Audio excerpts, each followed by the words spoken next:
নমস্কাৰ বন্ধু বান্ধৱীসকল, নতুন এটা ভিডিঅ'লৈ আপোনালোকক পুনৰবাৰ স্বাগতম জনালোঁ। আৰু আজি ওচৰতে এখন সকাম আছিলে। সকামনো কি, 10 দিনীয়া এখন আছিলে। আৰু 10 দিনীয়াখনত যোৱাৰ লগে লগে এনেকৈ ৰান্ধনীশালত সোমাবলগীয়া হ'ল।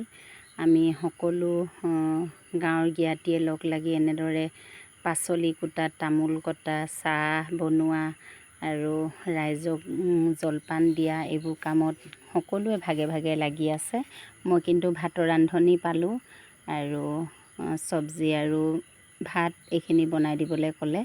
তেনেকৈ আমি 3জনীয়ে ভাতৰ ৰান্ধনিত লাগিলোঁ।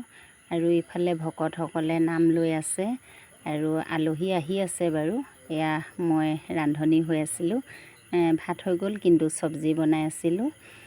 আৰু চব্জি বনাই থাকোঁতে মোৰ লগৰ এগৰাকী আহিলে, বহুত দিনীয়া লগৰ। আৰু তাই আহি পোৱাৰ লগে লগে বোলে মোকো ভিডিঅ'ত অলপ উঠাই দিয়া বুলি ক'লে। তাকে হাবুত মাৰি ধৰোঁতে মোৰ ঘামবোৰ গৈ তাইৰ গালতে লাগিলে আৰু মই আকৌ মোহাৰি দিছোঁ। আৰু এইগৰাকী মোৰ লগৰ হয়। তেনেকৈ আমি সকলোবোৰে মিলিজুলি সকামখন আগবঢ়াই নিছোঁ। দেওবাৰে মাহেকীয়া সকামটো আছে।